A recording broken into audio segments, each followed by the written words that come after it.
Cher maître, chers collègues, honorable assistant, permettez-moi donc de partager avec vous ce cas pour diagnostic.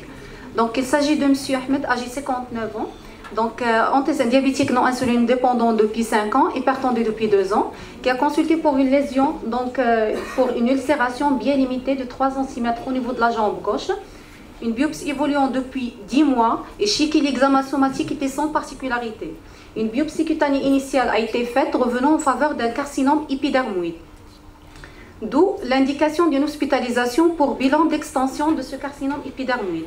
Et effectivement, la dermoscopie donc, a objectivé donc, des aspects en faveur de ce carcinome. Donc la présence des vaisseaux glomérulaires, la présence donc, des vaisseaux en épingle à cheveux entourés d'un halo blanchâtre et la présence donc, des squames blanchâtres, ce qui évoque donc, les aspects dermoscopiques de ce carcinome épidermoïde. Mais ce qui nous a attiré notre attention, c'est la présence, donc l'ulcération, on peut la trouver dans le carcinome épidermoïde, mais la présence de cette structure qui est donc gris bleuâtre, faisant évoquer des nids ovoïdes, plus la présence donc des structures digitiformes en périphérie de la lésion. Donc, nous poussons à dire, s'agit-il d'un carcinome donc mixte qui associe donc les deux entités carcinomateuses, donc épidermoïde et basocellulaire. Donc une biopsie d'exérèse a été faite avec une marge de 1 cm en tant que carcinome épidermoïde. Et l'histologie, effectivement, a objectivé donc une prolifération tumorale faite de cellules donc kératinocytes atypiques avec une infiltration plus ou moins profonde au niveau du derme et la présence donc du bouchon corné. Plus la présence par ailleurs, il existe donc la présence d'une prolifération qui fait des carcinomes donc basocellulaires, faites donc des cellules donc kératinocytaires basaloïdes avec donc disposition palissadique du noyau en périphérie. Donc le diagnostic retenu donc histologiquement, c'est un carcinome mixte. Alors c'est quoi ce carcinome? Donc un carcinome mixte ou bien carcinome basosquameux ou carcinome composite. Donc c'est une forme rare.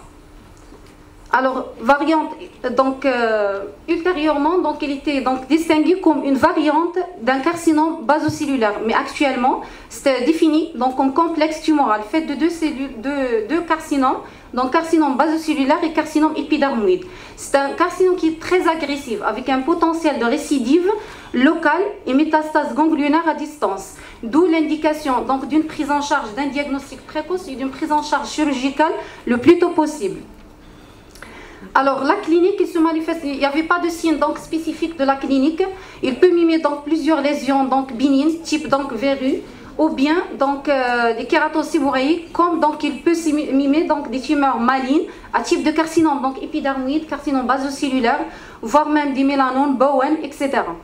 Alors ceci donc va entraver la reconnaissance de cette entité carcinomateuse.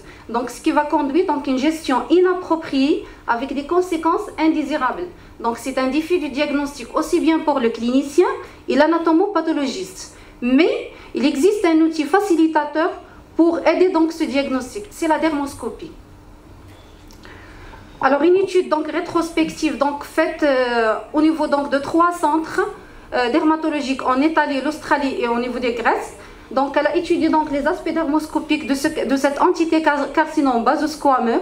Donc, ils ont collecté 22 carcinomes confirmés histologiquement. Alors, je vous présente quelques aspects donc, dermoscopiques donc, illustrés donc cette étude. Alors, comme vous voyez donc, ici, donc, il se trouve donc les pièces au centre. Donc, c'est la kératine, donc, ce qui est jaunâtre. Avec au centre, on trouve donc des croûtes sanguines. Donc plus de sang, on trouve donc une vascularisation ici, donc une vascularisation arborisante, donc des télangiectasies, et la présence donc des nids ovoïdes. Donc la spécificité dans cette entité, c'est que les nids ovoïdes sont mal limités, pas comme dans le carcinome basocellulaire. Plus la présence donc d'une zone blanchâtre sans structure, donc c'est une aire sans structure. Autres aspects dermoscopiques donc étudiés. Toujours donc la présence donc de l'ulcération plus la kératine et les croûtes, il y a la présence donc de ce type donc dermoscopique, cet aspect qui se trouve donc comme un aspect donc d'un cercle blanc, donc qui caractérise les tumeurs kératinisantes. Plus donc les autres aspects comme donc les télangiectasies arborisantes, la présence aussi donc toujours donc des structures blanchâtres et la présence donc aussi des nids ovoïdes mal limités et la présence toujours de l'ulcération. Autre aspect, donc toujours donc il montre clairement l'aspect donc des cercles blancs. Alors comme j'ai dit, donc le carcinome donc basosquameux, donc c'est une entité dans l'aspect dermoscopique, donc groupe les aspects donc qu'on trouve dans le carcinome donc spinocellulaire, à type donc de la kératine, à type donc d'un patron vasculaire donc qui se trouve en vaisseau donc linéaire et régulière, vaisseau à type donc vaisseau en épingle à cheveux entouré d'un halo blanchâtre, des squames au niveau de la surface, des structures blanchâtres, aussi donc des structures blanchâtres type donc de cercle blanc, et aussi donc les signes dermoscopiques de basocellulaire à type donc l'ulcération qu'on trouve toujours, et les vaisseaux arborisants, et les taches donc bleu-gris qu'on évoque donc lignée ovoïde, et aussi des structures pigmentaires à type donc structure digitiforme et structure en roue dentée. Alors en conclusion, alors le fait d'avoir au moins une caractéristique à la fois d'un carcinome basocellulaire et d'un carcinome spinocellulaire donc évoque le diagnostic dermoscopique d'un carcinome mixte, mais tenant compte que toujours la confirmation est histologique. Je vous remercie.